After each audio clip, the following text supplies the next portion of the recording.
Ustedes recibieron de María, los que están en contacto con las noticias que manda ella, que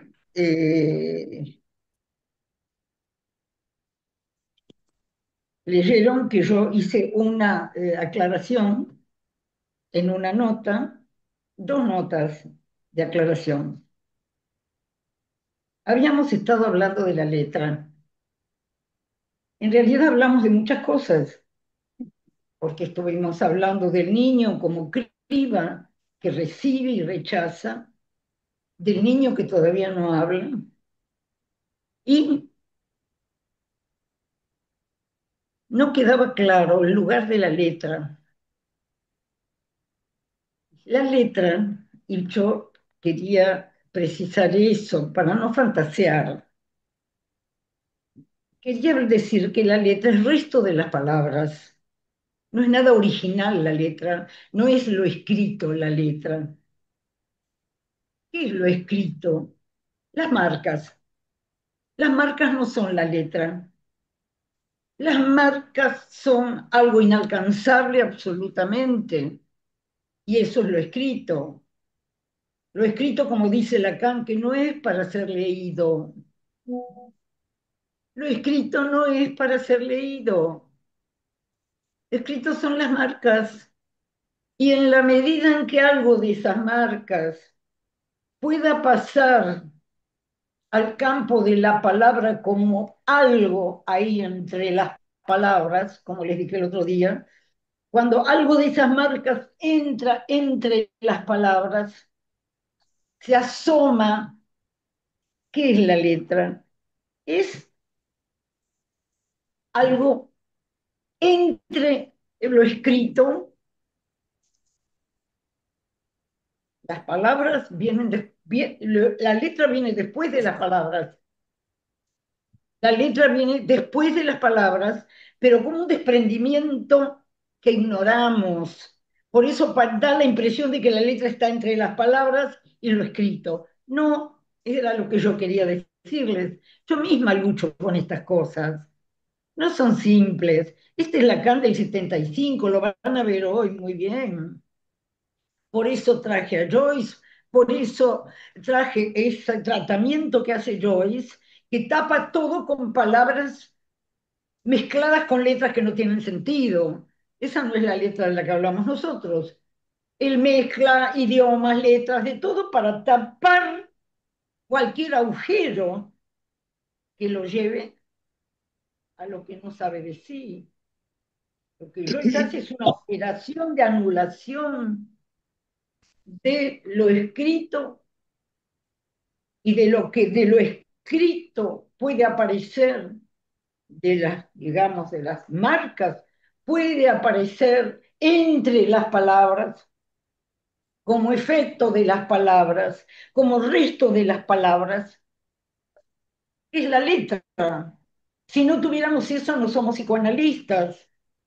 Si no podemos encontrar entre las palabras algo que nos venga a hablar de las marcas, no tenemos nada que hacer. Nosotros no podemos trabajar con las palabras que nos dicen. Entonces, ¿cómo se aparece la letra? Para Freud, lapsus, fallido, chiste, sueño. Para nosotros, lacanianos, les voy a contar algo que me pasó la semana pasada. Viene alguien, un analizante, que como yo les digo, va de salida, se ha analizado con efectos muy importantes para su vida, varios años conmigo, ya venía de análisis anteriores, es un hombre. Y entonces pasa lo siguiente, no hace falta contar nada, les voy a decir lo que pasó. Entonces él en un momento está hablando, está sentado, este hombre ya no viene toda la semana, viene cada, más o menos, mi semana de descanso, tal vez, cada tanto me escribe y le busco un horario para que venga. Y estaba acá, sentado, yo también. Entonces, este hombre, hablando así, me dice, lo que puedo. Parece que él quería decir yo hago lo que puedo, pero lo que escuché yo fue yo robo lo que puedo. Y lo escuché clarito, yo robo lo que puedo. Entonces le dije, ¿sabe una cosa? Yo escuché yo robo lo que puedo. Me dice, no, yo no dije tal cosa. Discúlpeme, le digo, usted está en un análisis que va hacia su fin. Yo voy a hacer valer la homofonía. Así se lo dije. Yo voy a hacer valer la homofonía. Yo voy a hacer valer lo que yo escuché. Yo robo lo que puedo. Se quedó perplejo, se puso a trabajar, porque como el analizante trabaja en la medida en que el analista abre el camino de este trabajo, se puso a pensar y no voy a hacer más que nombrarles los robos. Lo primero que apareció fue que como siempre está inventando un nuevo negocio, le roba su presencia a su hijo, a su mujer, no les da el tiempo que ellos son su mujer y su hijo, el que sea. Empezó por ahí. Después recordó otras cosas de robar prestigio. Después apareció que a veces en el supermercado roba, no tiene ninguna necesidad, ninguna clase. Yo lo escuchaba, él se puso a trabajar. Hubo varias cosas, no estoy trayendo todo lo que dijo, pero entonces le voy a decir a dónde llegó esto. Entonces, lo del supermercado fue novedosísimo, claro. Eso jamás hubiera llegado a a un análisis, ¿no? Que roba una pequeña cosa, se la pone en el bolsillo, que a veces le pasa que cuando llega a la caja, dice, no, como me la voy a llevar y la pone en la caja. Bueno, ¿a dónde llega esto? A cuando era chico en la escuela primaria, robaba lapiceras, virome, lapicera fuente, de marcas y conseguía. Impresionante. Yo hice valer una homofonía. Yo robo lo que puedo. Y esto no termina ahí, porque yo después, no sé, ese día llegó hasta ahí. Y con ese recuerdo infantil quedó estremecido, porque la verdad es que él no se acordaba, todo eso no existía. Pero él estaba robando, y eso va a continuar en el análisis, porque eso va para atrás. Ha llegado a su escuela primaria. ¿Por qué ese niño de la escuela primaria necesitaba robar lapiceras? Esa sesión dio eso, porque nosotros no creemos que vamos a obtener todo. No, no, nosotros trabajamos con los poquitos, como dice Lacan, tocamos, es puntiforme el trabajo del analista. Y esa vez, frente a la sorpresa inmensa de él, corté la sesión. Dije, bueno, bien, seguimos la próxima. La próxima vez que venga, no, pero eso estuvo ahí de una manera que obviamente que va a tener consecuencias. Y ustedes me dirán, ¿y qué? ¿Qué robó antes? Oh, Dios mío, vaya a saber lo que robó antes. ¿Qué fue lo que le faltó que tuvo que robar lapiceras? Entonces el analista nunca cree en lo que le dicen y siempre está atento a la lectura. Joyce impedía totalmente una lectura cualquiera. Por eso Lacan tuvo que escribir un nudo aparte para Joyce. Ahora, cuando nosotros llegamos al discurso de Ginebra, yo la otra anotación que mandé, eh,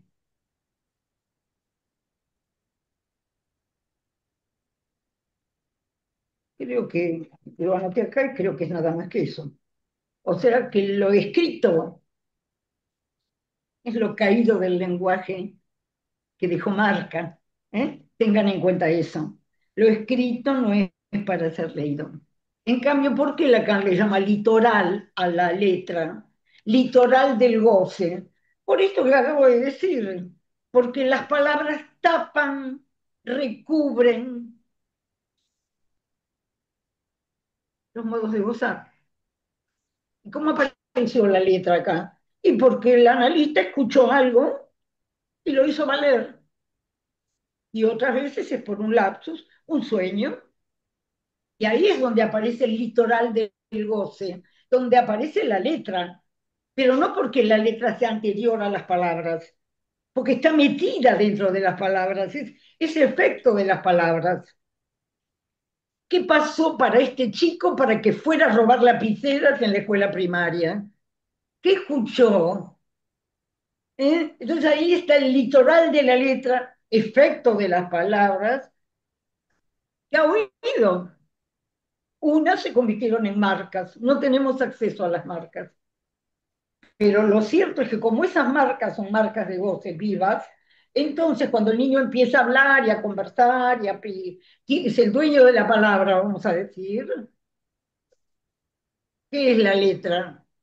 Que en la palabra, esos voces la vienen a visitar y se convierte en letra cuando la leemos, simplemente.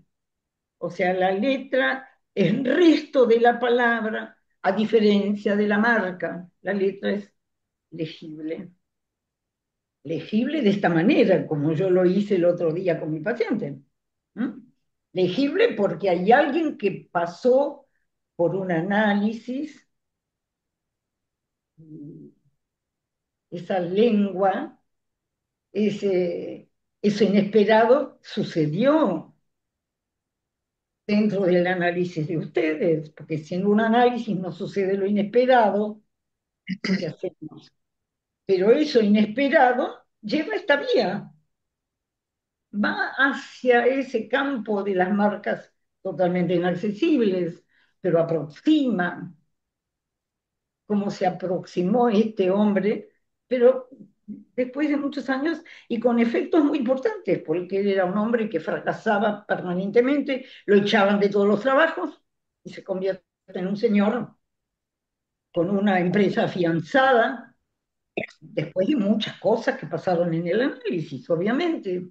Pero ahora aparece el robo, quiere más, quiere todo. Entonces ahí aparece lo que no había aparecido antes. Y así es como trabajamos. Bueno, no sé más qué otra aclaración les había mandado, porque como siempre las notas que tomo son muy malas y no me puedo curar de eso. Entonces, voy a ir al discurso de Ginebra, que me ha tenido muy, muy, muy, muy implicada, muy, porque apareció algo que me llevó no solamente a los escritos sobre el falo, la significación del falo, sino que me exigió mucho más que eso. Ese escrito es del año, creo que 58, si no me equivoco. Pero como soy muy curiosa y está trabajando con el nudo, estoy trabajando con los nudos, estoy escribiendo. Entonces, no puede dejar de entrar en la cuestión que pone Lacan ahí de una manera muy breve, la vamos a tomar hoy. Lo que pasa es que en un momento, esto se los voy a adelantar, esto se lo estoy adelantando, es lo que va a pasar en las próximas dos reuniones, quizá empiece hoy. En un momento Lacan les dice, bueno, ahora hablen ustedes. Y yo hoy saqué la lista de preguntas que le hicieron a Lacan para que vean el campo clínico que se abre acá. Después voy a hablar de lo que hoy quiero hablarles, que es del goce fálico. De eso habla Lacan acá, de una manera que ya es el año 75. La tercera de Roma, que tuve que volver a leerla, es del 74. La cancha está acá en el discurso, no les está hablando de esto a ellos, porque evidentemente eh, no son lacanianos, están en la IPA los que lo escuchan. Pero, sin embargo, cuando él les dice, ahora les toca hablar a ustedes, miren las preguntas, y así empiezo hoy, anticipándoles, porque hay una parte del discurso que hoy voy a tomar que me interesa enormemente, que es la calle entre lo que hablamos la última vez y las preguntas clínicas que le hacen a Lacan. La primera pregunta es un poco insolente. Le preguntan a Lacan, ¿hasta qué punto se toma usted en serio? La respuesta de Lacan es que lo serio es la serie.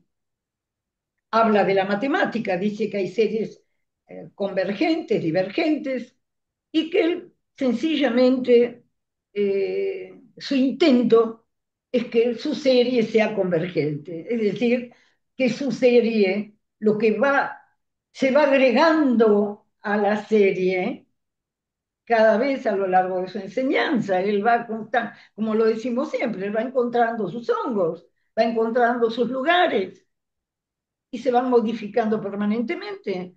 Entonces él dice, bueno, mi intento es ser serio, soy serio si mi serie converge en algo, la respuesta que da. Después empiezan preguntas muy diferentes. Por ejemplo, la madre le habla al niño. ¿Qué es lo que hace que el niño pueda escuchar? Después viene otra pregunta. ¿Los autistas escuchan? Entra el tema de los autistas. ¿Qué le parecen a usted los autistas? Voy numerando las preguntas, esta es la tercera. Después viene otra. ¿Lo simbólico se aprende? Otra. ¿Usted considera que existe un lenguaje no verbal? Otra. ¿Cuál es la diferencia entre significante y signo? Séptima. Si la mujer es síntoma del hombre, ¿se puede decir que el hombre es síntoma de la mujer? Preguntas simples, tremendas, las contesta todas Lacan. 8. ¿Las mujeres son mejores analistas? 9. ¿Usted ha tratado pacientes psicosomáticos? Ahí entra la psicosomática. El psicosomático se expresa, le dice alguien que comenta, son analistas. El psicosomático se expresa en un lenguaje jeroglífico y el neurótico en un lenguaje alfabético. ¿Acaso esa es la diferencia? El expresarse el psicosomático en un lenguaje jeroglífico y el neurótico en otro, alfabético. Décima pregunta. La palabra escrita y la palabra hablada, ¿cómo se diferencian? 11. ¿El psicoanálisis puede llegar a un psicótico? Ahí va la psicosis. Número 12. Sobre la dimensión humana. Sobre la dimensión humana. Creo que ahí yo puse, yo hice el síntoma, porque verdaderamente la dimensión humana es la dimensión del síntoma para el psicoanálisis. Entonces, vamos a trabajar en las próximas dos reuniones que nos quedan, en septiembre y octubre, con estas preguntas, porque Lacan les responde. Se habla del autismo, se habla de la psicosomática, se habla del lenguaje, se habla de hombres y mujeres. Esas son las preguntas que le hacen. Me parece interesante anticiparles el campo clínico que se abre en este discurso de Ginebra, año 75. Bien, obviamente que Lacan eh, no está hablando ni del nudo ni nada por el estilo, porque no es el lugar donde hacerlo. Entonces, vamos a... eh, el otro, acá encontré, el otro texto que les mandé fue sobre la yocracia, porque me pareció insuficiente lo que dije. Es verdad, es el discurso de Joy, Lacan le dice yocracia al discurso universitario. Es el discurso de los que saben. Pongan ahí todos los genios de la filosofía, si quieren. Más allá de que puede ser el vecino del sexto piso, que también sabe. Entonces digo, lo que dice Lacan es que este discurso universitario ya está en el mundo para dominar. De entrada suben los que saben, los yo que creen saber suben. Entonces, es el yo que no sospecha del doblez de las palabras nada. Cree en las palabras y cree en el conocimiento. Cree en el conocimiento. Bien. Y hay una cosa importante, que no se debe confundir el discurso universitario con el discurso de la ciencia. Y eso era lo que quería aclararles. ¿Por qué? Porque la ciencia escribe fórmulas irreductibles, fórmulas. Si las puede demostrar, si las puede poner en el mundo, sus fórmulas, que muchas veces fracasan, otras veces no. Todo lo grande, todo lo que nos está habitando ahora es ciencia. Y la ciencia no, gracias a la fórmula, excluye la palabra. No tiene nada que explicar, está la fórmula ahí. Y nos pasa también eso, que si está la fórmula, los medicamentos que tomamos, les atribuimos ese poder de la fórmula y después se hacen unos enredos fenomenales porque el sujeto es el que mezcla y cree que con esto se arregla y le recomienda a la otra. Yo no hay una cosa que soporte menos que cuando alguien viene y me dice, mira, vos tendrías que tomar tal cosa. Me parece irritante porque la ignorancia de eso es tan enorme. Por suerte no me sucede muchas veces, pero me ha sucedido que viene una señora y me dice, no sé si yo he mencionado un dolor de cabeza, ya tengo todas las, me cuido mucho, obviamente, de exponerme a semejante tratamiento de la ciencia en la cultura. Se sabe todo, todo, todo, todo, todo, o por vía de la fórmula o por vía del conocimiento. Bien, psicoanálisis tiene que, el discurso analítico no va por ahí, Eli, va por otro Eli, lado. Bien, baja un cachito el volumen. ¿me están hablando a mí? No, Carmen, hay lamentablemente micrófonos abiertos. Por favor, si los pueden Está silenciar. bien, pero a lo mejor me están diciendo que aumente el volumen. No, no te estaba hablando vos. Bueno, listo. ¿Me estás escuchando bien, María? Sí, perfecto. Bueno, listo. Entonces, eh, en la significación del falo, estamos en un texto de 1958. Y yo lo único que les quiero traer hoy, porque me parece que tiene muchas consecuencias, no estoy muy segura de hacer algo bien hoy porque me metí yo en esto a estudiar. Entonces, yo había leído muchas veces esta diferencia entre sin, sentido, S-I-N-N, estamos en el idioma alemán, y Bedeutung, que se escribe Bedeutung. Son dos términos que provienen de Freud, pero que Lacan va a ser un trabajo enorme sobre la diferencia entre el sentido y la significación.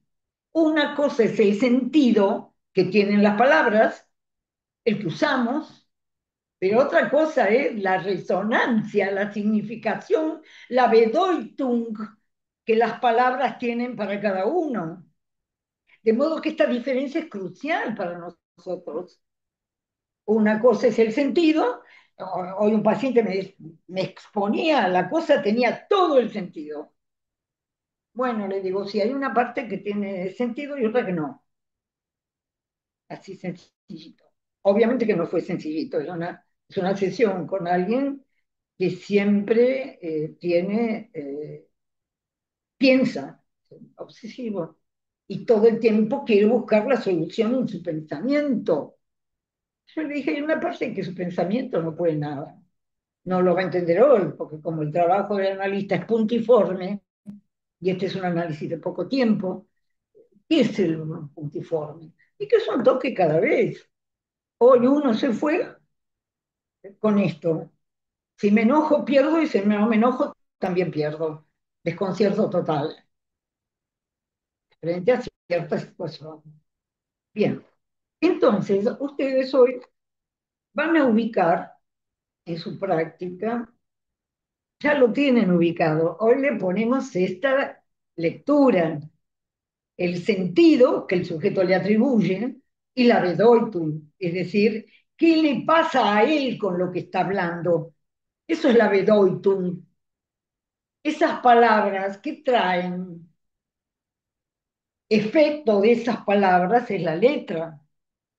Es decir, tiene un arrastre de goce en las palabras. El arrastre de goce de las palabras es la letra y es lo que el analista tiene que pescar, la letra. ¿Por qué? Porque no corresponde con el sentido de las palabras. Simplemente hay que jugar esa apuesta de ir a buscar la resonancia de la significación. Entonces, Lacan dice acá que si el hombre habla, su naturaleza está tejida por efectos. Tiene una naturaleza. Cada cuerpo es una naturaleza. Pero si el hombre habla, su naturaleza queda tejida por efectos de la lengua. El hombre, la naturaleza humana, el cuerpo humano, es la materia tomada por la estructura del lenguaje. Por eso siempre digo que hay un real del cuerpo, que está fuera, completamente fuera. Está ahí todo el tiempo. Por eso es tan complejo y por eso Lacan se inventó el nudo borromeo, para ver si podía enganchar ese cuerpo, ese imaginario, ese simbólico. ¿Cómo podía anudar eso que se anuda en torno a un agujero? ¿Por qué un agujero? Porque el significante agujerea todo, agujerea todo. El significante, las palabras que entraron, se convirtieron en marca, eso es un agujero. Lo que entró, lo que te explicaron, entró y hizo un agujero. Bueno, entonces hoy, para ilustrar esto, ustedes saben que acá Lacan menciona el ejemplo de que Freud creía en el autoerotismo. No es cierto, no es verdad. Podía ser que Freud teorizara un autoerotismo, pero leyendo el caso Juanito, como les recomiendo inmensamente que lo lean, yo voy a leer parte de eso, a ver que ese autoerotismo, Freud sabe que es perfectamente un autoheteroerotismo. Así lo escribió Miller, lo he comentado en algún libro mío,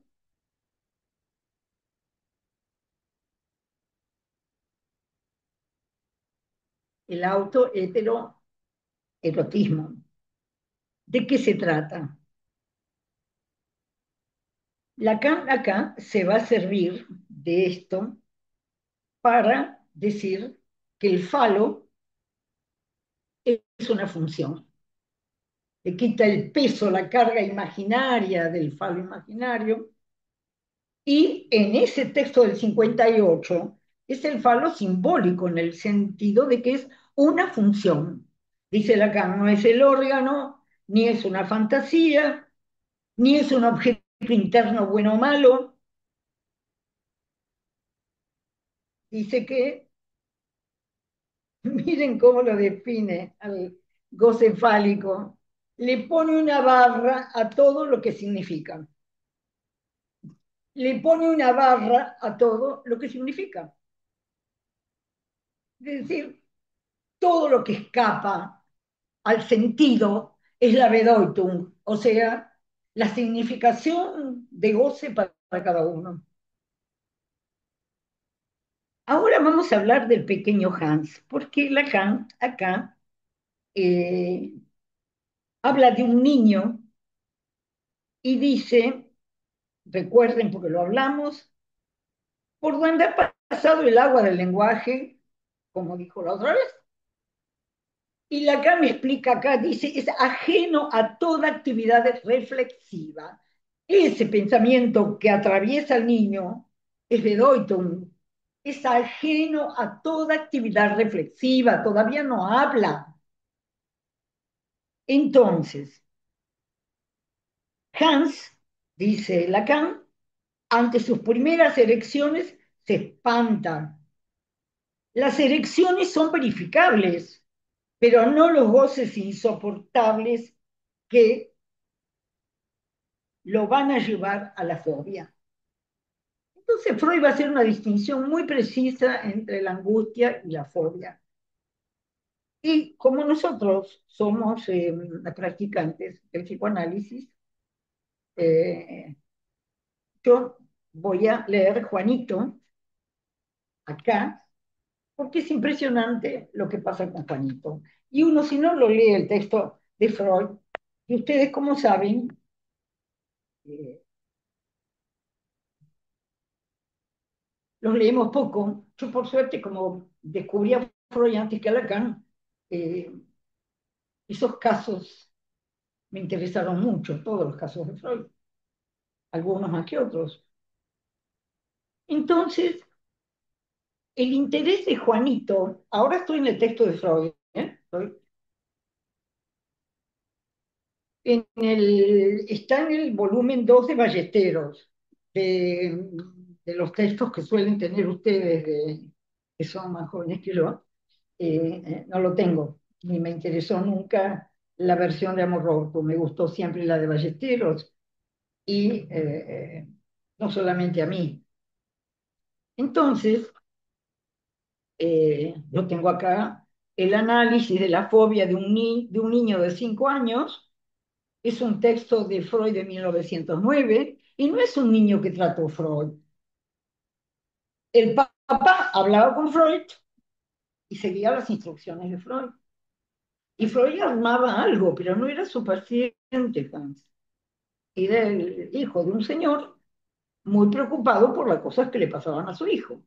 Pero este señor tan preocupado por lo que le pasaba al hijo era un cero. Lo van a ver, era un hombre, un padre, como tantísimos padres, que le encargan los niños a las madres. Bueno, no es asunto mío. Este hombre, cuando el chico tiene la fobia a los caballos, conoce a Freud, creo que todo esto sucede en Viena, y entonces o le hablan de Freud y va a consultar a Freud, y a Freud le interesa enormemente el caso. Voy a leer algunos pequeños párrafos sin comentarios y ustedes pueden leerlos después. El interés de Juanito por la cosita de hacer pipí, estas son notas del padre mezcladas con comentarios de Freud.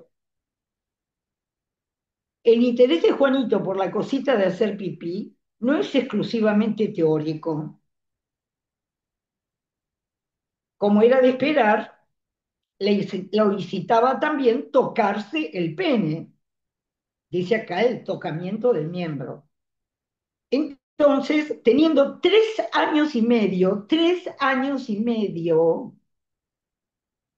eh, el niño, sorprendido por su madre tocándose el pene en su erección, la mamá le dice algo tan simple como esto. Si haces eso, llamaré al doctor para que te corte la cosita y entonces, ¿con qué vas a hacer pipí? Y Juanito responde con el popó. Aparentemente un diálogo bastante banal. Bien, un día, a los 3 años, la indudable curiosidad sexual de Juanito hace de él un pequeño investigador, dice Freud, permitiéndole descubrimientos conceptuales exactos. Un día, a los 3 años y 9 meses, siempre les digo que lean la edición de Lacan de 1923, de Freud, la edición de 1923. Creo que el título está separado ¿por qué se llama edición de 1923? Porque los ensayos para la teoría sexual tienen muchas adicciones, agregados. Y en 1923, creo que se llama la genitalidad infantil o algo así, Lacan publica, de nuevo Lacan, Freud publica, Freud publica la edición de 1923 sobre la fase fálica, pero evidentemente estamos en 1923, acá es 1909, es el principio de las investigaciones clínicas de Freud. Entonces, sigo. Un día, a los 3 años y 9 meses, ve desaguar la caldera de una locomotora y dice, mira, la locomotora está haciendo pipí, ¿dónde tiene la cosita? Y empieza a buscar la cosita por todos lados. Juanito, Hans. Después de haber preguntado dónde la caldera tiene la cosita de hacer pipí, dice, un perro y un caballo tienen una cosita. Una mesa y un sillón, no. Ha descubierto, pues, una característica esencial entre lo animado y lo inanimado. Juanito, a los 3 años, acá viene un diálogo con el padre, no con el padre, es un relato. El ansia de saber y la curiosidad sexual parecen ser inseparables. La curiosidad de Juanito recae especialmente sobre sus padres. Por eso Lacan dice acá que con los padres que tiene sucede todo esto. ¿Por qué? Porque el padre está ausente completamente. Entonces, Juanito, a los 3 años y 9 meses, le pregunta al papá, ¿tú tienes también una cosita? El papá dice, naturalmente. Pues no te la he visto nunca al desnudarte. Otra vez contempla interesado cómo se desnuda su madre. Al acostarse, la madre le pregunta, ¿qué me miras? Para ver si tú también tienes una cosita de hacer pipí. ¿Qué contesta la madre? Naturalmente que la tengo, ¿no lo sabías? Entonces Juanito dice, no, pensaba que como eres tan mayor, tendrías una cosita como un caballo. La locura del niño con lo que tiene en su cabeza. Como eres tan mayor, le dice a la madre, bien, pero el magno acontecimiento en la vida de Juanito es el nacimiento de su hermanita, Hanna, teniendo exactamente 3 años y medio, octubre de 1906. Su conducta en esta ocasión fue inmediatamente anotada por el padre. Cuenta el padre las preguntas del niño, qué pasa acá, le contestan, le mienten, se lo arman. Voy a lo que me interesa. Juanito se muestra en un momento muy celoso de la nueva hermanita y cuando alguien la alaba en su presencia, objeta en el acto con acento de burla, pero no tiene dientes. No tiene dientes. Cuando la vio por primera vez, le sorprendió mucho que no pudiese hablar y se figuró que era porque no tenía dientes. Entonces, durante los primeros días pasó Juanito a segundo término. Entonces, un día dijo, no quiero ninguna hermanita. Al cabo de medio año, desaparecieron los celos ya dominados y se convirtió en un hermano tan cariñoso y tan consciente de su superioridad, de su superior. Él tenía, la otra no tenía dientes, pero él tenía su órgano eréctil. Entonces, un día, cuando la recién nacida tenía unos 8 días, él dijo, qué pequeña tiene la cosita. ¿Vio algo? Una cosita. Dice, ya le crecerá cuando sea mayor. Ahí está toda la fantasía del niño. Entonces, prosigue, el relato es muy largo, muy pormenorizado. Por fortuna, el padre anotó muchas cosas que luego tomaron una significación inesperada. Para entretener a Juanito, que en la última temporada ha ido varias veces al jardín zoológico, le dibujo una jirafa. El papá eventualmente lo lleva al jardín zoológico. Le dibujo una jirafa. Me dice, píntale la cosita. Yo salto. Freud observa que el niño tiene tendencias homosexuales porque está siempre interesado en la cosita. Sin embargo, habla de que eh, en su relación, y además que en su relación con las niñas, él tiene un cariño y una adoración platónica. Es complejo el caso, pero nos deja ver lo que es la cabeza de un niño de 3, 4 años. Les voy a leer otro momento. Esta mañana, como todas, la madre baña a Juanito. Tenía 4 años y 3 meses, anota el padre. Lo seca y le pone polvos la mamá. Cuando le está poniendo polvos en la región genital con gran cuidado de no rozarlo siquiera, dice Juanito, ¿por qué no me agarras la cosita? Y la madre dice, porque sería una porquería. Juanito, ¿qué es eso, una porquería? ¿Por qué? Porque no se debe hacer. Respuesta. Y Juanito se ríe, pero esto es muy divertido. Dice, no se debe hacer, pero es divertido. Ya no es tonto, Juanito, tiene 4 años y medio. Un sueño de aquellos días contrasta singularmente con el descaro que había mostrado ante su madre. En su primer sueño incomprensible para la acción de la deformación, por la deformación onírica, sin embargo, le llamó la atención al padre. Un sueño de Juanito, 4 años y 3 meses. Hoy me dice Juanito al levantarse, cuenta el padre. Oye, lo que he pensado esta noche. Una dice, ¿quién quiere venir conmigo? Luego dice otro, yo. Después tiene que ponerse a hacer pipí. Sueño como todos los sueños. Freud dice lo siguiente, demostró que su relación a la cosita, tanto en su relación con los muchachos como con las niñas. Muchachos, hablo, estamos en los 4 o 5 años. Bien, voy a saltar la relación de Juanito con la madre.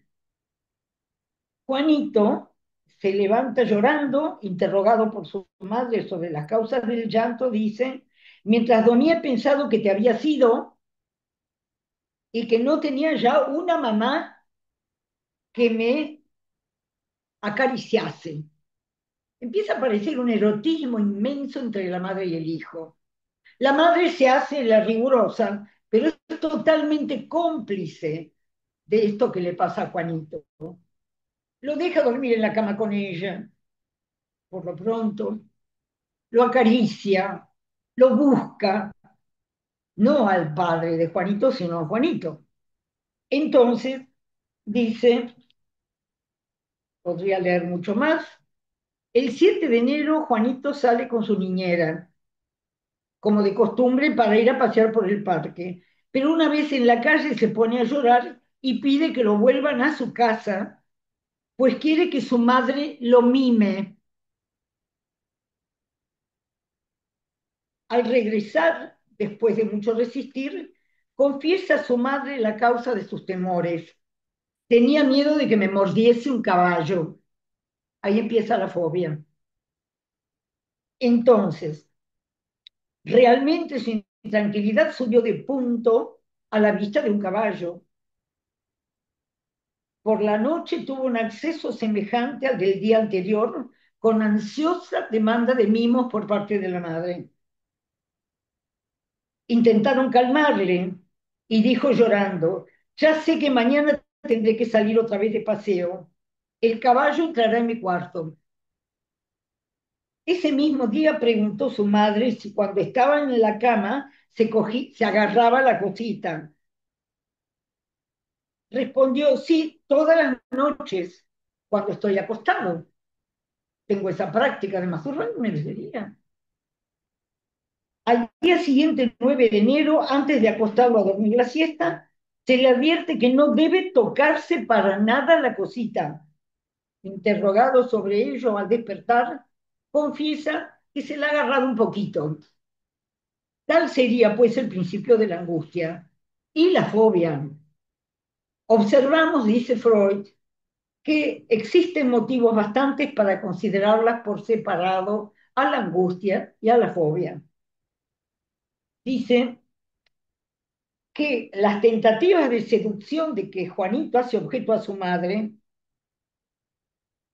va por un lado y por otro lado está la relación con sus genitales. Se cruza la angustia de estar permanentemente en una relación de seducción con la madre, con el miedo que esto le provoca y que se convierte en la fobia a los caballos. Entonces, dice, tan intensificada ternura hacia la madre es lo que se convierte en angustia. Aquello que, según nuestra tecnología, dice Freud, sucumbe a la represión. Sin embargo, sin embargo, ignoramos todavía de dónde procede el impulso que desencadena la represión. Freud está en 1906, averiguando él mismo. Entonces, dice, lo que tiene el niño es angustia, no miedo. Y después va a hablar de la fobia, que si bien corresponde la angustia a un deseo reprimido, la angustia perdura, pero se trata de un sueño que nunca podrá, que un deseo que jamás podrá ser satisfecho. Y entonces se convierte, no puede ser ya totalmente retransformada en libido. A tal punto esta angustia de estar en una relación incestuosa con la madre, que, dice Freud, ya no puede ser retransformada en libido.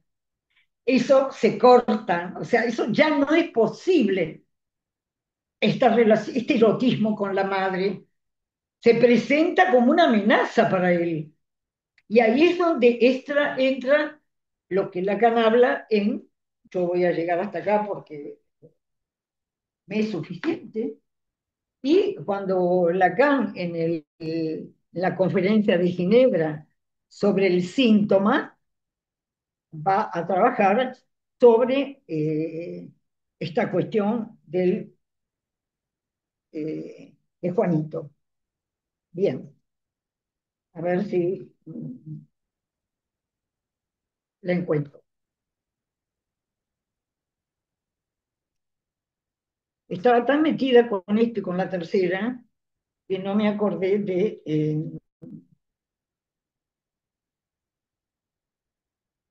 señalar acá en el libro. Acá está. Bueno, entonces, si hay algo que se llama inconsciente, estamos en el discurso, en la conferencia de Ginebra, página 127 de Intervenciones y Textos 2, que es donde está en la conferencia de Ginebra, no está en otro lado, que yo sepa. Entonces, en esta conferencia, dice, Freud creyó poder enfatizar especialmente el término de autoerotismo en la medida en que el niño descubre primero esa realidad sexual en su cuerpo, dice, y me permito, dice Lacan, esto no me ocurre todos los días, no estar de acuerdo y no estarlo en nombre de la obra de Freud mismo. Si estudian en detalle el caso Juanito, verán que lo que se manifiesta en él, que él llama su cosita de hacer pipí, pipí mager, porque no sabe cómo llamarlo de otro modo, es lo que introduce en su circuito. En otros términos, para llamar a las cosas tranquilamente por su nombre, tuvo sus primeras erecciones. Ese gozar primero se manifiesta, podría decirse, en cualquiera. Ciertamente no es cierto, no es verdadero, sino verificado en todos. Se verifica la erección, se verifica el encuentro de un niño con su erección. Y esto puede ser muy temprano y lo hemos visto cualquiera que haya tenido ojos para ver a un niño, porque a veces esas cosas ni se ven. Pero normalmente sí, para prohibirlo. No hagas eso ahora en formas modernas de tratarlo. Hacerlo adentro de tu cuarto, no cuando está tu tía. En fin, las cosas con las cuales se enfrenta esa masturbación infantil de las niñas y de los niños, de ambos. Acá hay Juanito, pero los niños y las niñas se encuentran con su sexualidad, se encuentran con esa sexualidad pura Bedeutung. No es que se encuentran con su cuerpo, se encuentran con la significación sexual. Y ahí empieza la sexualidad, para bien o para mal, según eso se trate. No es el sentido que le da el grande cuando le dice, te lo voy a hacer cortar, o le digo a tu papá o anda a tu cuarto. No importa lo que le digan al niño, porque no puede nada contra lo que el niño tiene en sí de significación y de goce. Por eso está ahí la Bedeutung, el falo. El falo no tiene representación imaginaria para Lacan. ¿Por qué? Porque es el goce que se obtiene de la palabra, goce del sentido, goce de la significación, el cual no lo alcanza nadie más que el que goza, nadie más. La Bedeutung es lo que a cada uno le sucede. Y a mí esto me llevó muy lejos porque yo hacía tiempo que estaba trabajando con el nudo y no llegaba a comprender por qué en los cruces de los tres que están hechos de tal manera que jamás se cierran, está un agujero en el medio, giran en torno a un agujero, ese agujero que hace el significante, ese agujero que le hizo a Juanito esta investigación, esta proximidad del cuerpo de la madre y las palabras que recibe de eso. A él le interesa mucho más el cuerpo de la madre que el del padre. Él está buscando la cosita de hacer pipí en la madre.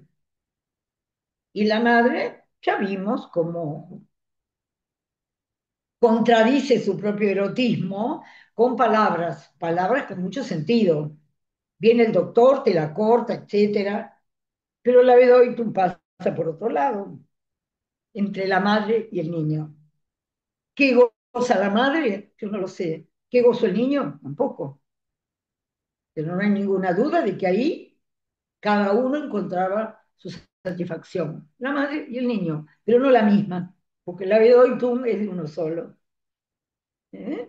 Es el efecto de goce de las marcas que va hacia las palabras y se desprende en la letra.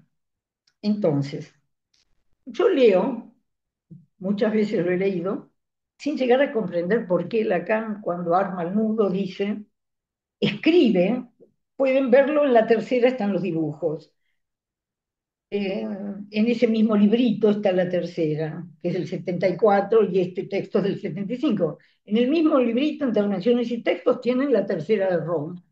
Es un discurso de Lacan en Roma en el año 74. Entonces, ahí donde Lacan hace un trabajo inmenso sobre su nudo borromeo. Es decir, ahí es donde trabajan los entrecruzamientos de los tres. Es un texto muy difícil el de la tercera, y después Lacan constantemente lo ha modificado. Y nosotros no nos vamos a meter en ese lío, vamos a ir tomando los hongos buenos para mi cocina, puesto que la que está cocinando soy yo acá, pero cada uno de ustedes va a cocinar en su texto y en su análisis. Entonces, goce fálico entre real y simbólico fuera del cuerpo. Me rompió la cabeza muchas veces. Porque dice Lacan que el goce fálico está entre lo real y lo simbólico. Entre no quiere decir mezclado. Entre es un entre, es una separación. El goce fálico está entre lo real del cuerpo y lo simbólico de las palabras fuera del cuerpo. Esto es una cosa que a mí me ha hecho pensar muchísimo y encontré la respuesta, la solución, leyendo la tercera, si es que se puede decir solución. Quiere decir que me dio una idea que me iluminó un poco esta cuestión. ¿Por qué el goce fálico es fuera del cuerpo? ¿Por qué? Porque mientras hablamos, no sabemos nada de los cuerpos. Están borrados los cuerpos. No que no estén, no hacen falta. Podemos hablar, sin llegar jamás a sospechar que hay un cuerpo que goza, sin sospecharlo en lo más mínimo. Podemos llenar de palabras el mundo, gozando de las palabras, no de las palabras, del hablar. Seres hablantes, cuerpos hablantes. Y dice Lacan en la tercera, no porque el inconsciente esté estructurado como un lenguaje, página 89, no porque el inconsciente esté estructurado como un lenguaje, deja la lengua de tener que jugar contra su goce, puesto que está hecha de ese mismo goce. La lengua viene y va contra el goce y gozando. Y estas son las paradojas que Lacan quiere resolver con el nudo, las paradojas de lo que somos los seres hablantes, cuando realmente hay una lógica que ha podido conducir, una topología que ha podido llevar a esta cuestión. Esto es un Lacan del 75, del 74 en el caso de la tercera. Entonces dice, en la transferencia, el analista es el sujeto supuesto saber, ese es el lugar que toma cuando empieza un análisis, y por mucho tiempo, ya vamos a hablar más de eso, y no es errado suponerlo si él sabe en qué consiste el inconsciente. Si el analista sabe en qué consiste el inconsciente, algo sabe, si no, no se puede sentar ahí. Entonces, en la transferencia, el analista es el sujeto supuesto saber, al saber, y supuesto al saber, y no es errado suponerlo si él sabe en qué consiste el inconsciente, por ser un saber que se articula con la lengua. No anudándose a él el cuerpo, a ese saber no se anuda el cuerpo, que allí habla, sino por lo real con que se goza. Pero esto lo dice Lacan ahora, cuando está haciendo el nudo.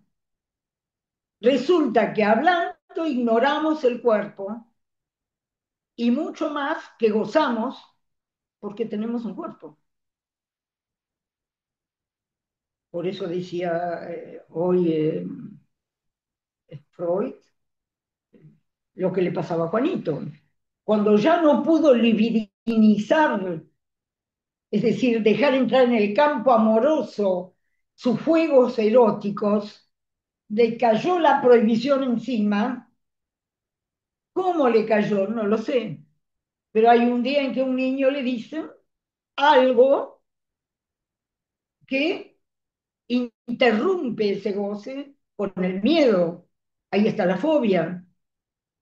¿Y por qué las fobias? Porque ahí entró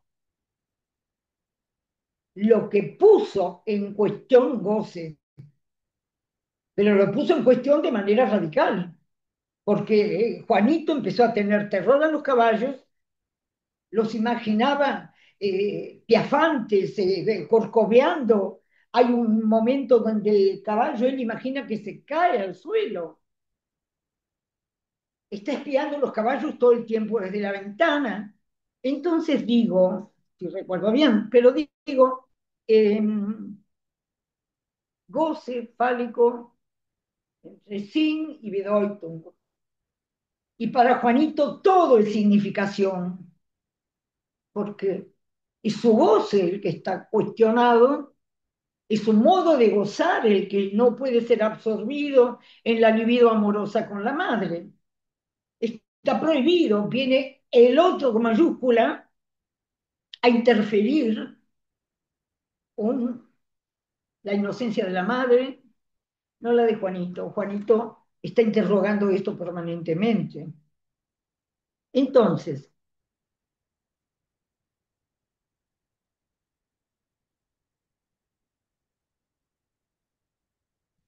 eh, ahora sigo con Lacan. Después de todo, es un hecho el inconsciente, fue un invento de Freud, un invento en el sentido de que es un descubrimiento vinculado al encuentro que tienen ciertos seres con su propia erección. Eso es, dice, llamamos a eso ser, pues no sabemos hablar de otro modo. Sería preferible prescindir de la palabra ser. Entonces, en el pasado, algunas personas, como Santo Tomás de Aquino, fueron sensibles a eso. ¿A dónde puede llevar el verbo ser? Entonces, si hay algo que se llama el inconsciente, eso quiere decir que no hay necesidad de saber qué se hace para hacerlo y para hacerlo sabiéndolo muy bien sin saberlo. Hay muchas cosas que se saben sabiéndolo muy bien sin saberlo, porque la Bedeutung se sabe muy bien, la sabe muy bien cada uno, pero escapa al sentido, escapa al sentido. Bien. Ahora Lacan va a decir, antes de invitar a la palabra a su gente que tiene acá, va a hablar de algo muy importante. Yo se ve que mis notas las he dejado de lado y he pasado al texto directamente, pero de todos modos mis notas salen de los textos. Pero entonces dice, claro, debo seguir mis notas porque yo en mis notas de algún modo traduzco esto. Entonces, Lacan dice, ¿no les pasa por la mente que cuando hablamos de realidad sexual se especifica si todo esto es la realidad sexual, lo que se juega entre sí y Bedeutung desde que un niño nace prácticamente, o muy poco después de nacer, o ahí no sabemos qué pasa cuando nace, en qué grado puede haber mundo para un recién nacido, no lo sabemos, va apareciendo. Entonces dice, ¿no les pasa por la mente que esa realidad sexual sin Bedeutung se especifica en el hombre por lo siguiente, que no hay entre el hombre macho y hembra, entre un hombre, un ser humano, macho y hembra, ninguna relación instintiva? Toda la sexualidad se va a apoyar acá. Por eso no hay instinto. Entonces Lacan acá va a hablar de cómo se introduce esa diferencia. Vimos en Juanito los artilugios, sentirse superior a la hermana primero, o atribuirle dientes, o después adorarla, no importa, no importa. Todo eso se mezcla con los sentidos de la vida cotidiana, pero lo que viene permanentemente empujando eso es la Bedoitum, la significación que cada uno le da a eso, de la que no sabe nada además. Pónganse a ver juegos entre chicos y chicas. Y no importa que estemos en la época donde se despatologizó todo y ya no le van a decir a nadie que le cortan el pene. No importa, no importa. Fin y Bedoitum es la estructura misma gracias a la cual hablamos de inconsciente hoy. Para que desaparezca el inconsciente del todo, no hay más que taparlo con palabras y con explicaciones. Ya está. Cuando todo se puede saber, todo se puede decir. Lo decía el otro día hace poco, ¿no? Eh, Uno se puede encontrar un sentido de la vida cómodamente y si todo funciona según lo que uno pensó que era uno y su sentido de la vida, jamás se va a ir a un consultorio a analizar, nunca. Cuando alguien lo que concibió según su Bedoitum, eh, fue un armado posible que se fue dando, porque las casualidades nos llevan de un lado al otro, a menos que irrumpa algo que destroza permanentemente ese sentido de la vida que uno quería sostener. Yo tengo un paciente que quería ser escritor. Tiene todo para ser un escritor, menos que no puede escribir. Entonces digo, ahí está la Bedoitum impidiendo que él exista, porque esa significación lo envuelve, pero interrumpe ese deseo de escribir, no porque no tenga todas las condiciones, la cultura, las lecturas, todo lo que se puede imaginar, pero también tiene las ataduras que su Bedoito le impone y que no lo deja moverse, no puede hacer nada. Sí, le va muy bien su trabajo, pero... ¿Mm? Entonces, como ven, estamos en el interior mismo de la práctica analítica y en el ultimísimo, y en el último, no ultimísimo, porque para mí no existe, pero el último Lacan. ¿Qué? Estamos con el nudo. ¿Por qué? Porque acabamos de descubrir que el goce fálico, ¿eh?, está fuera del cuerpo. Entonces entendemos cuando Lacan, en el nudo, dice así, dice, el goce fálico, búsquenlo en la tercera, que está, el dibujo está clarito. Goce fálico entre real y simbólico fuera del cuerpo. La Bedoitum no lleva al cuerpo, lleva al fantasma. No hay ningún real de un cuerpo ahí. Por eso ahí viene todo el campo de las inhibiciones, síntomas, angustia, todo. ¿Por qué? Porque el goce fálico está fuera del cuerpo. Y después, dice Lacan, habla del goce del otro entre real e imaginario, fuera del lenguaje. Ahí está la otra cosa. Lo que escapa al Abedoitum y al sin, y eso que está fuera del lenguaje es lo que el nudo toma, lo que Lacan descubre en el anudamiento. Sin eso, ni el sin ni el Abedoitum sería posible. Entonces, goce del otro, acuérdense que dijimos que ese otro es el propio cuerpo en tanto goza, y es o el otro es siempre el otro goce, que desconocemos por completo, pues queda fuera del radar para la Bedoitum. Goce del otro entre real e imaginario. ¿Por qué? Porque es imaginario y la consistencia misma de estar en un cuerpo. O sea, que ese imaginario rige la economía del goce, jamás podemos dejarlo afuera, hacia la consistencia de lo que somos. Y después Lacan pone en otro de los cruces, pone el sentido entre simbólico e imaginario. Y ahí pone en este cruce de simbólico e imaginario, que es donde generalmente vivimos en el sentido entre simbólico e imaginario, toda nuestra vida transcurre entre simbólico e imaginario, toda la política, todo eso. Excluye lo real. Yo sé que esto para hoy es demasiado y no es ese el tema de este seminario, no podemos llegar hasta el nudo, pero vamos teniendo como un atisbo y me parece que este atisbo es lo que Lacan le quiere dar a la gente de Ginebra. Le quiere dar a entender, sin hablar del nudo en ningún momento, les quiere dar a entender este goce, este sin y esta bedoiton. Y usa el caso Juanito para decir cómo el sentido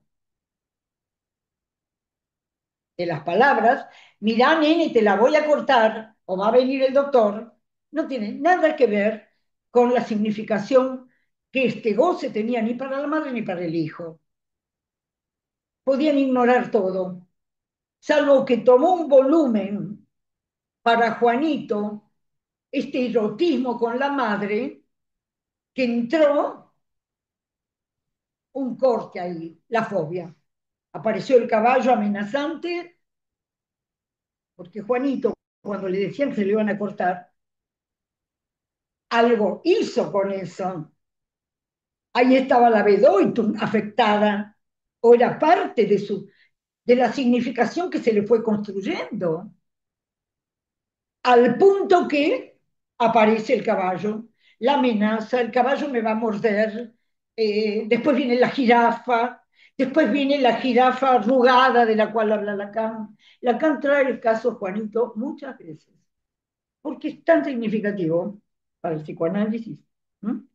Entonces, voy a ir un poco más, y con esto llegamos a cuando Lacan dice, voy a dejar acá, me sentiré, les dejaré la palabra a ustedes, y dice Lacan, me sentiré contento de saber qué han obtenido de esta charla, y para alentar a cualquiera que tenga una pregunta que formular, les diré que tenía que tomar un tren hacia tal lugar, no sé de qué habla, eh,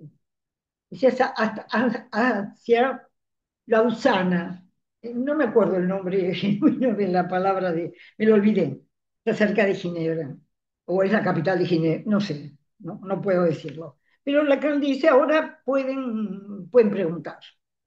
Y es ahí donde el primero que pregunta dice, usted es un nombre que no me es desconocido, cuando habla el doctor Bobet, y dice, el doctor Bobet me hizo una pregunta que encuentro muy buena como para hablar.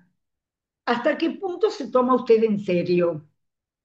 Es un poco como una burla de este doctor que conoce muy bien que se conocen de muchos años atrás.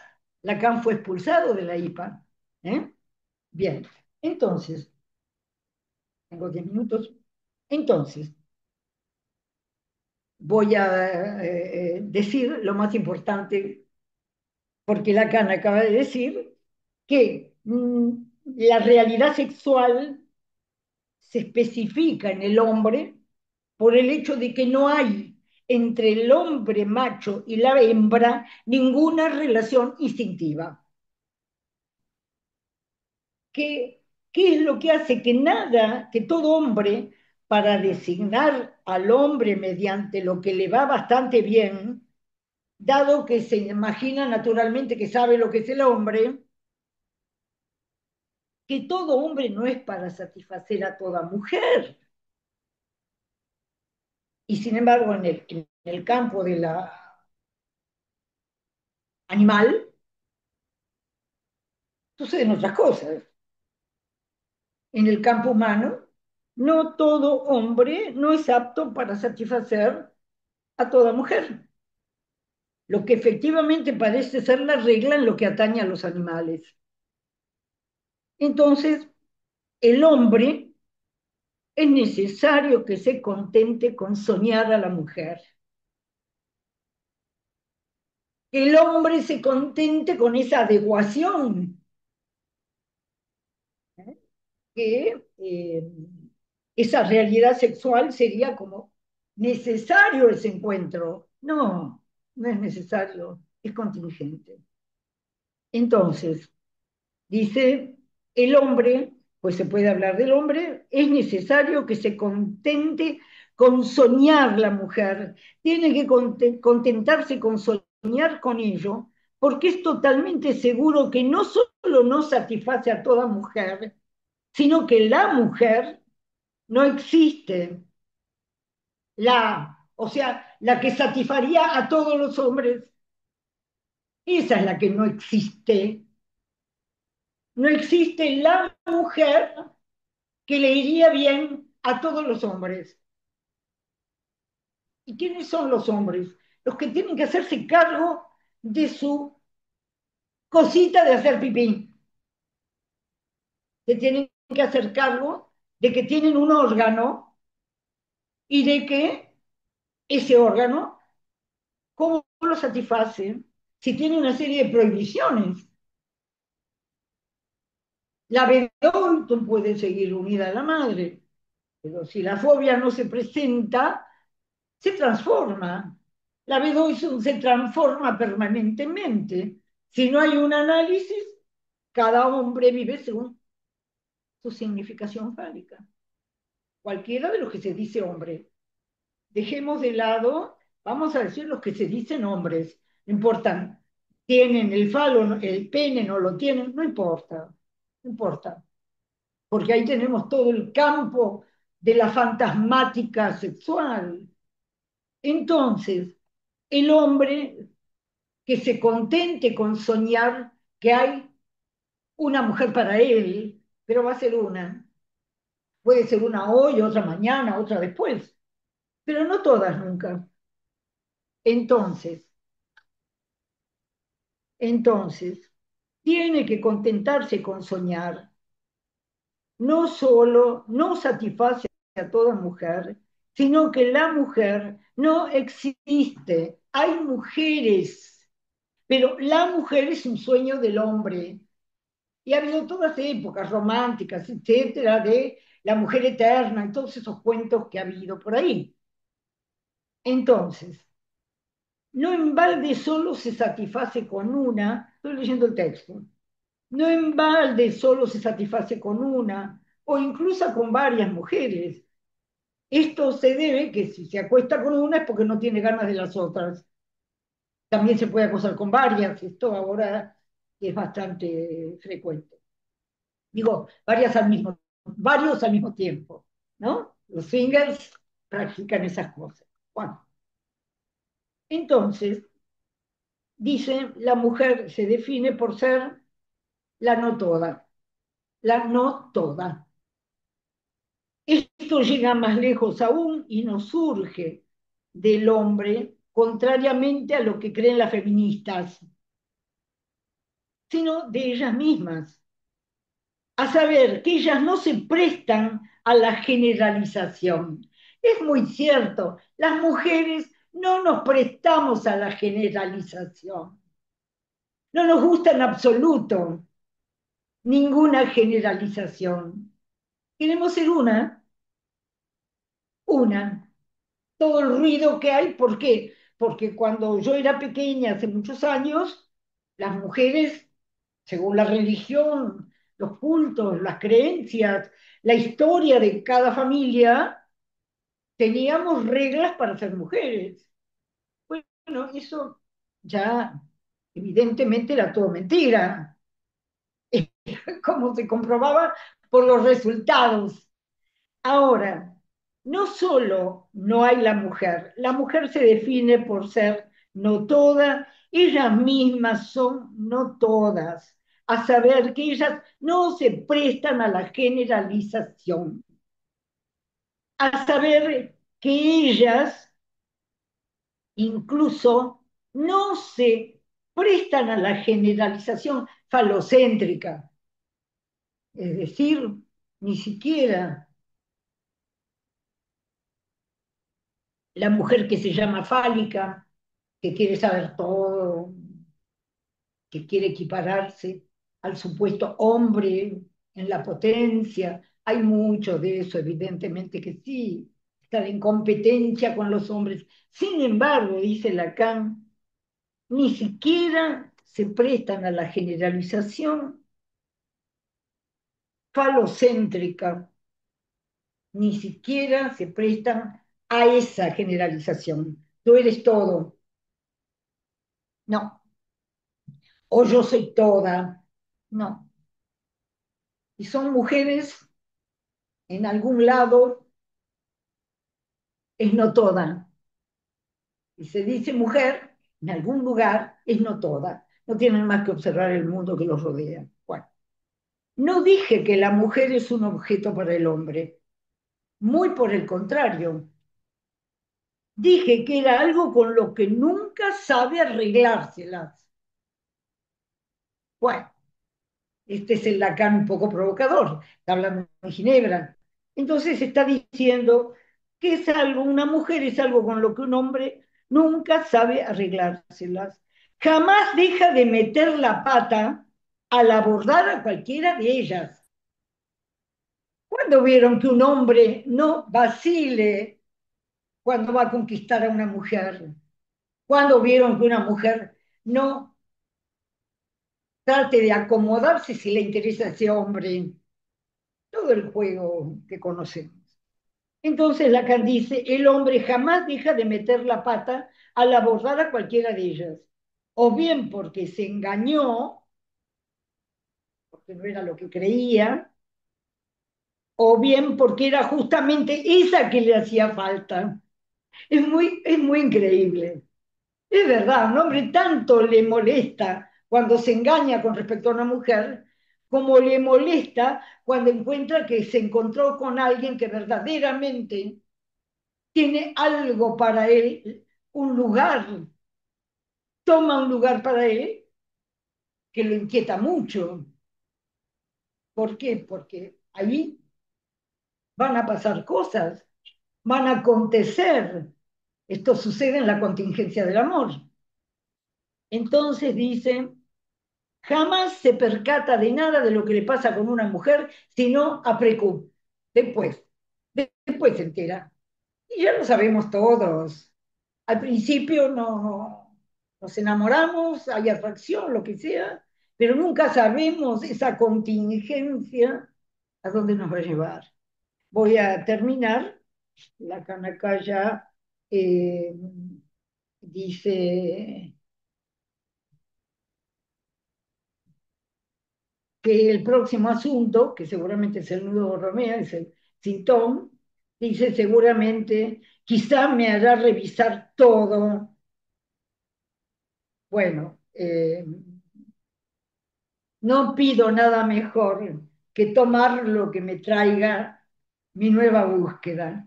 Bueno, con esto dejo yo para que ustedes puedan, si quieren, preguntar algo, pero yo misma me sorprendí porque no pensé que me iba a poner a leer el texto, pero creo que estuvo bien hacerlo, para perderle el miedo a la lectura de Lacan. Simplemente hay que leer con ganas y buscando los hongos buenos para la cocina de cada uno. Bueno, abrimos el espacio para preguntas, comentarios. Si alguien quiere participar, puede levantar la mano o habilitar su micrófono.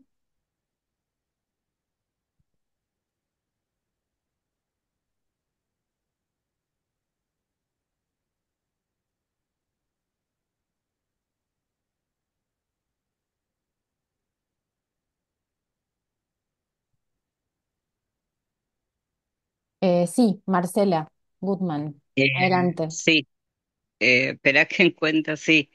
¿Qué tal? No, empecé un poco más tarde, pero cuando empezaste a hablar a ver si encuentro no, el chat donde había puesto. Bueno, cuando empezaste a hablar, me interesó lo que hablaste, Carmen, de la inocencia, ¿no? De cuando Juanito espiaba y se percataba de que el goce inocente de la madre, o sea, me interesaste por lo que se habló tanto Freud de cuestionar la inocencia infantil, que hasta esa época se creía en la inocencia infantil, pero cuando hablaste de que el niño se percata del goce inocente de la madre por la prohibición, es ahí que puede cuestionar ese goce y que sabe algo. Pero me impresiona esto de lo inocente, ¿no? Porque también me pareció que esto es una teoría sexual del niño, ¿no? Una aprensión de la teoría sexual del niño, de la inocencia supuesta de la madre, que pensé si esta inocencia supuesta de la madre es el deseo de la madre, ¿no? Pero bueno, quería preguntarte por esto, no sé si se entendió bien, Mira, se entiende muy bien que es un lío. Se entiende muy bien porque nosotros no podemos entender todo esto. Intuimos un poco, en este caso Juanito, no se puede hablar de la inocencia de la madre ni de la inocencia del niño. Es lo que hace Freud.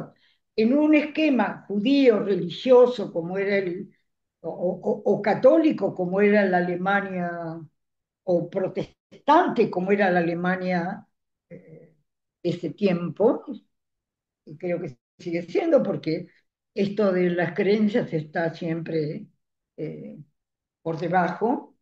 Ahora parece que volaron todas las creencias, pero es mentira, es falso. Entonces digo, ahí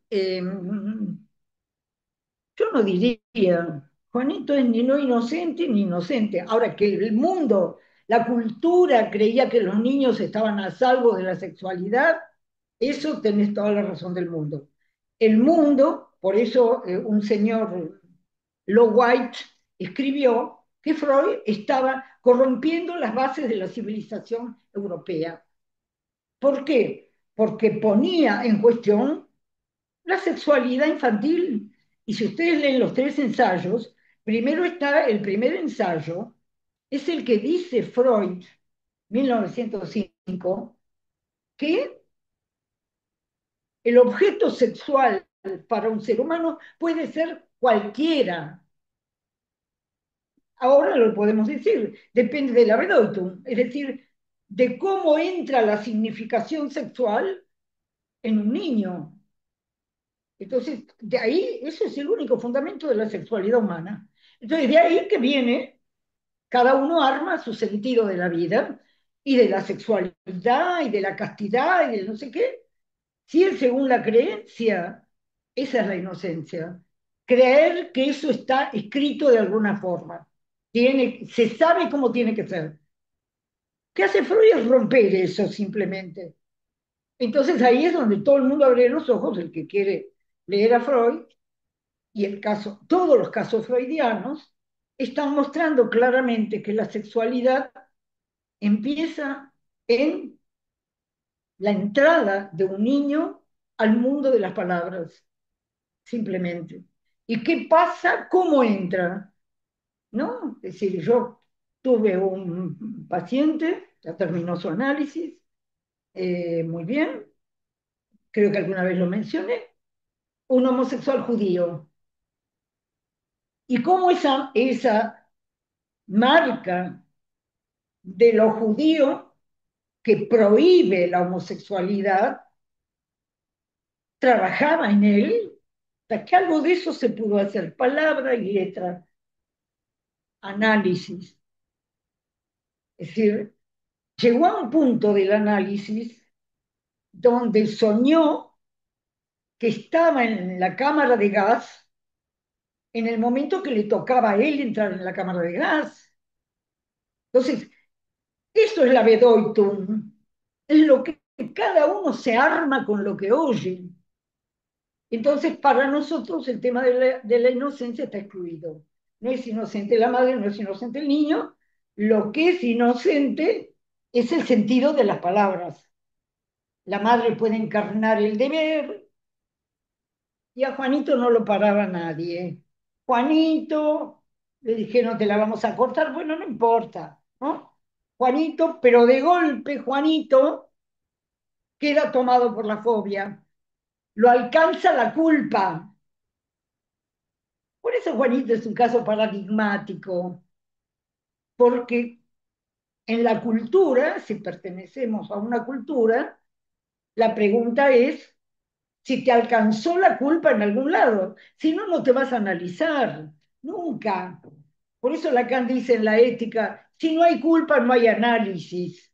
Y ténganlo en cuenta los practicantes.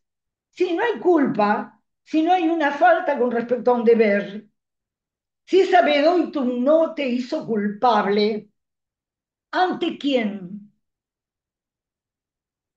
Ante el otro, ante la religión, ante lo que sea, ante una mirada severa, lo que sea, nunca sabemos esa Bedoitum cómo se ha constituido.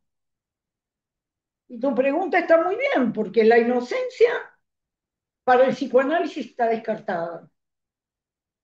La culpa, hay gente inocente, no hay duda. Hay toda clase de inocencias. Para el psicoanálisis hay culpables, nada más.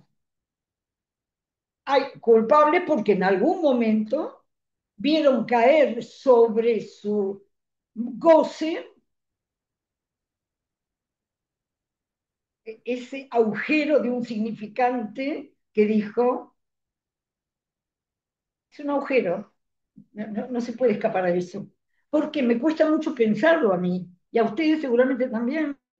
¿Por qué el significante hace un agujero? Porque nombra algo a partir de lo cual mi goce queda interdicto. Es así de simple. Porque el significante, la nominación es el agujero más radical que existe. Y porque te tragaste algo que te dijeron y te agujereó tu sistema de goce. Y esto es así de difícil de comprender. A mí me resulta constantemente el esfuerzo de ir contra el sentido común, el esfuerzo de acompañar a Lacan en este constante querer encontrar ese lugar donde un ser hablante es agujereado por lo simbólico, por las palabras que fueron dichas alguna vez. Por eso me pareció tan importante este discurso de Ginebra, porque yo cuando pasé por el Sin y Bedeutung del 58 en los escritos, nunca le di la dimensión que le puedo dar hoy con este discurso de Ginebra. Sí, sí, le doy un sentido y significación. La dimensión que eso toma hoy para mí, que además estoy estudiando la cuestión del nudo, por supuesto, pero digo, es impresionante. ¿Por qué Lacan llegó al nudo? Pues tuvo que llegar a ese agujero, ese clavo que nos entra en la vida, porque agarramos algo que nos pusieron sin saber. Algo de lo que se dijo hizo un agujero.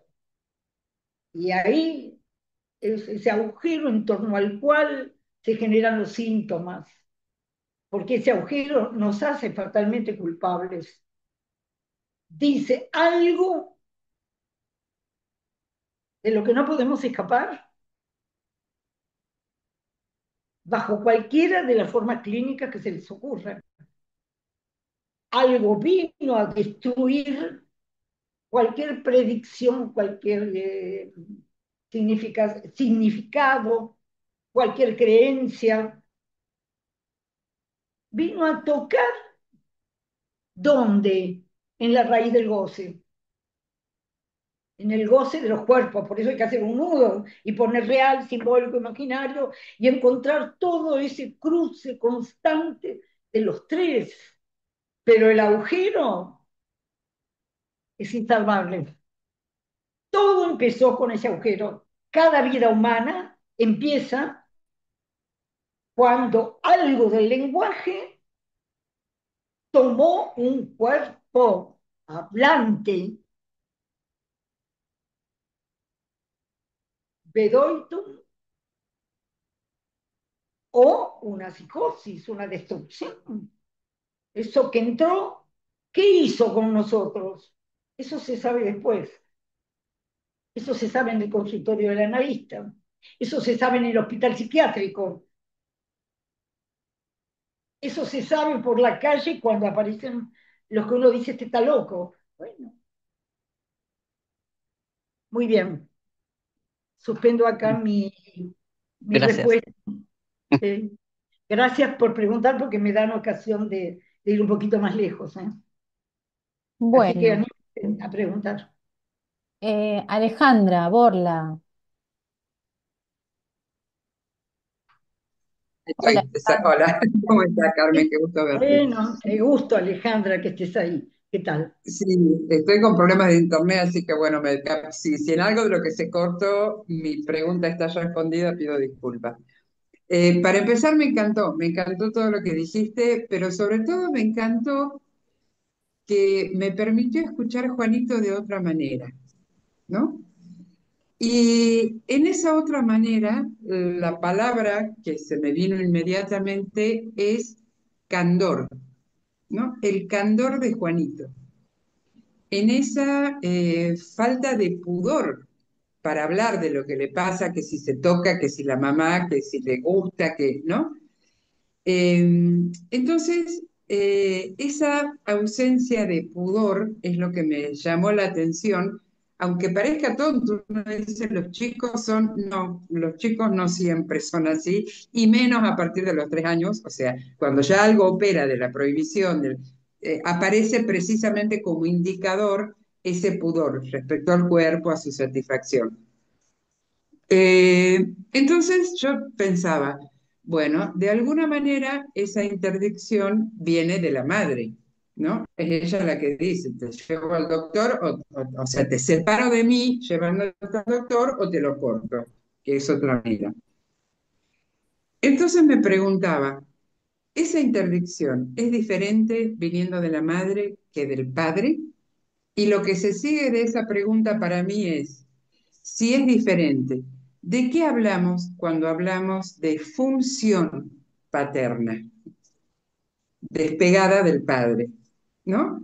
Eso es lo que me quedó así como pregunta nueva en esto que es real, darle otra dimensión. Eso es lo más hermoso del psicoanálisis.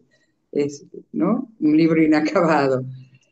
Bueno, eso, no sé. Sí.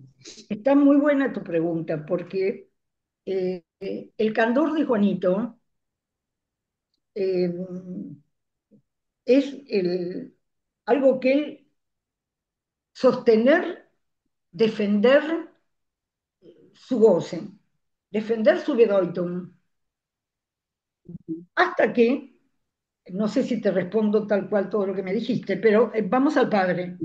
Entonces digo, ese padre tenía tan poco peso para esa madre, o sea, no vio nada hasta que apareció la fobia a los caballos y fue a ver al doctor Freud. Hasta ese momento no se enteró absolutamente de nada. Mm, Entonces Lacan hace una diferencia que la estoy estudiando cuando habla del nudo. Dice, si nosotros tuviéramos real, simbólico, imaginario girando, no tenemos lo que nos hace falta, que es el nombre del Padre. Por eso ujú, Lacan dice, no, tiene que haber un cuarto nudo. ¿Qué es el cuarto nudo? El que tiene que estar el nombre del Padre, el lenguaje, todo lo que se habla en el campo simbólico, como condición de todo lo que le sucedió a Juanito, a la madre y todo. Podés preguntarte a esa madre por qué tiene todo ese erotismo en el hijo. No lo sabemos. ¿Cómo era la relación del padre y la madre? Yo qué sé. Lo que sí mm, sabemos es que entramos en un mundo de lenguaje organizado, en un mundo simbólico, porque para ir al almacén a comprar tenés que hablar, para desarrollar tu carrera en la universidad, cuestión de el simbólico en su valor de ordenador. Podés ponerlo el otro del discurso amo. Es el Ujú, lenguaje ordenador, eso es el nombre del Padre. Que estamos, si no, todo lo demás no lo podemos hablar. Está el lenguaje, primero, que nos espera cuando nacemos. Pero dice ujú, Lacan enseguida que no solo está el padre del nombre, está el padre nombrante. Una cosa es el padre del nombre, que es el que permite, hasta donde yo lo entiendo hoy, el padre del nombre, que es el padre que nos permite nombrar hasta donde podemos nombrar cada uno. Pero el ujú, padre nombrante es algo muy diferente. Es este padre que se abstiene de nombrar. Él no tiene nada para decir. La madre se encarga de decir, te la vamos a acostar. Esa función del padre nombrante la toma la madre. Acuérdense, bien. me acaba de ocurrir, cuando Lacan en el seminario 21 habla de la madre, de la ley de hierro de la madre. Ujú, La que nombra es la madre, le dice, anda para allá. El chico va. Bueno, acá el agente de la castración fue la madre, porque permitió llevar sí, el erotismo a un punto donde ella misma, que decía te la van a cortar, ella misma sabía de algún modo perfectamente, porque estaba bajo el nombre del padre, sabía que todo eso estaba mal, que ese chico estaba haciendo algo que para su cultura de ella estaba mal. Había que impedir que el chico se tocara. Pero la Bedoytun de ella, vaya a saber, podía libremente erotizar al niño sin ningún problema. Entonces digo yo, ¿qué faltó ahí? Justamente que la que nombraba era la madre, la que introdujo la fobia fue la madre, cuando le decía, te lo vamos a cortar, pero mientras tanto jugaba con el chico y le minimizaba la relación. Entonces, padre nombrante, padre del nombre, estamos todos en el lenguaje común, los que no somos ujú, psicóticos por lo menos. ujú, Padre del nombre es el que nombra efectivamente las cosas. Entonces, en este caso particular, el padre no nombró nada, no habló con el chico nunca, que sepamos, ni con la madre, ni vio nada, ni se enteró de nada. Por eso digo que el padre del nudo ya no es el papá ni la mamá. ujú, Por eso hablo de la ley de hierro de la madre. Cualquiera claro. puede tomar el lugar y la madre lo tomó claramente. No tenés que hacer Mm. eso. Pero ella estaba haciendo el juego. Y así es como se dan las cosas cuando separamos el sentido y la significación. No sé si te respondo algo. Sí, no solo me respondes, sino que me disparas de nuevo porque ahí adquiere para mí otra significación esta indicación de, no sé si Lacan o Miller, ¿no? Eh, buscar la mujer detrás de la madre, ¿no? En el análisis con niños. Acaba de tomar otra dimensión para mí. Te agradezco muchísimo. Para eso hablamos, para abrir dimensión. Sí. Muchas gracias, Alejandra. Encantada de verte. Un gran abrazo. Bueno, continuamos con Elisa, que mandó un mensaje diciendo que no sabe si funciona su micrófono, así que veremos. No, efectivamente no se te escucha, Elisa. Lo siento. Bueno, dale. Seguimos con Lía entonces. Tenemos que, Hola Carmen, bueno, como siempre mis preguntas son muy desparramadas. Em, pero estaba pensando en el sentido, eh, parece estar más del lado simbólico, ¿no? no te Y escucho bien, no, no te escucho bien. El sentido, parece ser más del orden simbólico, ¿no? el sentido del diccionario. Ah, ok, Ese es el sentido simbólico, puramente simbólico. ¿Eh? Es el del diccionario, Lía. ok. Ah, bueno, gracias.